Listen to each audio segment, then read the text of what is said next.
because the summertime brings this kind of thing out. It just doesn't do this in the winter. I'm looking at those. Just look out once. Look at the sky flicker.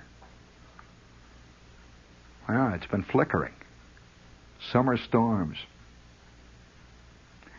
And I believe it is nights like this when wars are plotted, when unbelievable trysts are contemplated, when various other... I hate to admit it, the devil has by far the best part. He's got the great lines.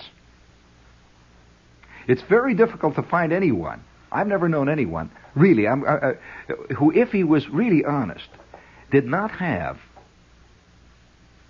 a tremendous affinity for sin of all varieties. Now, you know what's happening in our time. We are giving in to it, For a while in history, we didn't. But now we are giving in to it.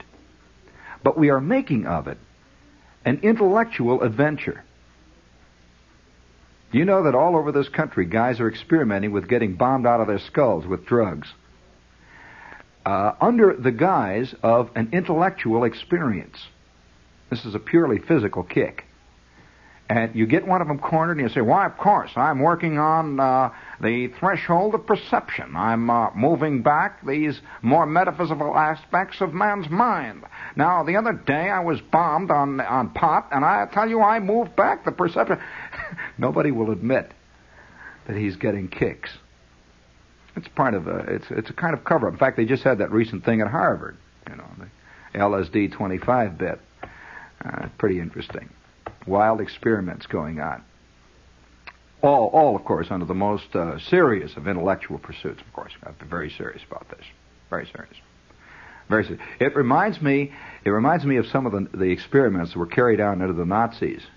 No, did you know that some of these wild experiments of figuring out, say, for example, how long it takes a guy to die in a block of ice? So they've got a guy there, and they're freezing him in ice, and everyone's standing around pretending they're seriously interested in how long it took him to die. Never would admit that they were getting some kind of a peculiar, sadistic, vicarious kick out of it. And as long as you keep all kinds of little figures and notes and all that, you can hide it, you say. Hiding, I believe, is one of man's chief talents. Hiding practically everything.